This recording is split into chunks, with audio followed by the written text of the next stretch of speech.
जय चित्रकूट धाम, जय कामतानाथ जी की। स्वागत है दोस्तों आज जंगल में संतों के पास।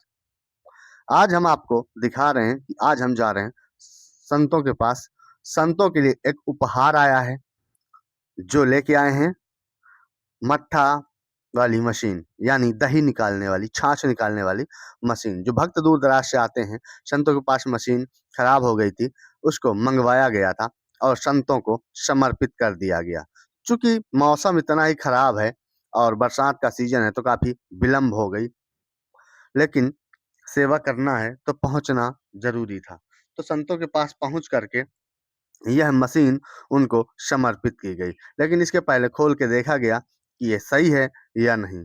चूंकि जो आई थी तो हम सीधे लेकर के, सौरभ भैया और हम सीधे लेकर के संतों के पास पहुंच गए।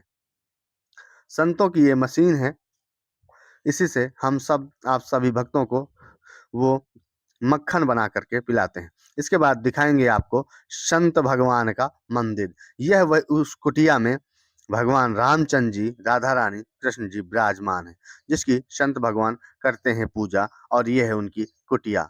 देख सकते हैं, आप सब सहयोग कर सकते हैं। चित्रकूट के घने जंगलों में यह कुटिया है। थोड़ा थोड़ा करके आप इन संतों के लिए जो भी दान देना चाहें तो आप सहयोग कर सकते हैं। चित्रकूट में आप जब आते हैं तो इन संतों के पास पहुंचिए, लेकिन सबसे पहले ये देखिए, संत की कुटिया में सर्प।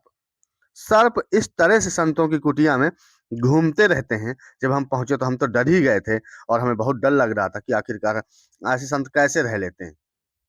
लेकिन संतों ने कहा कि यह पालतू घूमते रहते हैं, ना ये हमसे बोलते हैं ना हम इनसे बोलते हैं।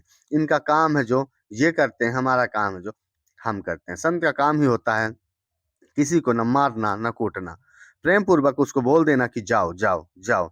तो देख सकते हैं वो घंटों यही रहा इसी कुटिया में, और महाराज जी ने कहा आप बैठो, परेशान ना हो।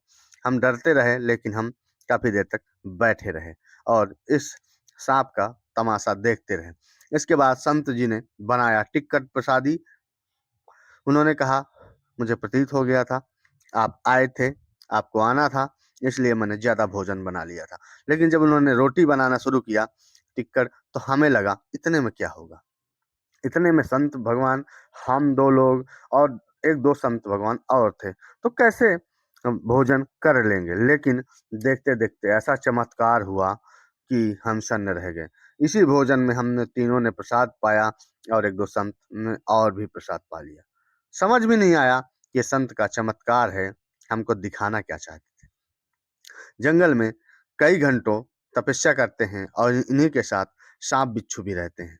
इनकी कुटिया किस तरह ये अपना जीवन यापन करके और भगवान की भक्ति में लीन रहते हैं। संत भगवान रोटी बना रहे थे, हम बैठे देख रहे थे, लेकिन सांप का डर अलग ही माहौल बना रहा था। इसके बाद संत भगवान ने जब प्रसाद बनाया तो सबसे पहले बिहारी जी को और ठाकुर जी को भोजन दिया, प्रसाद।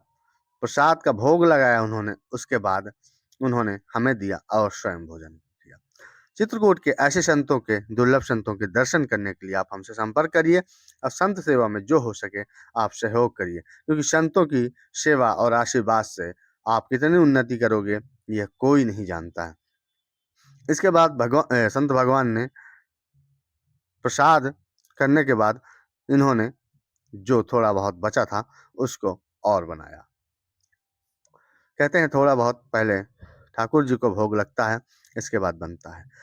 संत जी के कुटिया के बाहर हम आए तो देखे कि और कई सारी कुटिया संत भगवान की बनी थी। ये उनका प्रांगण है। यहाँ जब आप समय व्यतीत करते हैं तो एक अद्भुत अलग ही माहौल रहता है संतों का। तो चित्रकूट आइए और संतों के दुर्लभ दर्शन करिए, हम आपको करवाएंगे संतों के दर्शन। इसके पहले हमारे चैनल को जरूर सब्सक्राइब कर लीजिए, वीडियो ज़्यादा से ज़्यादा शेयर कर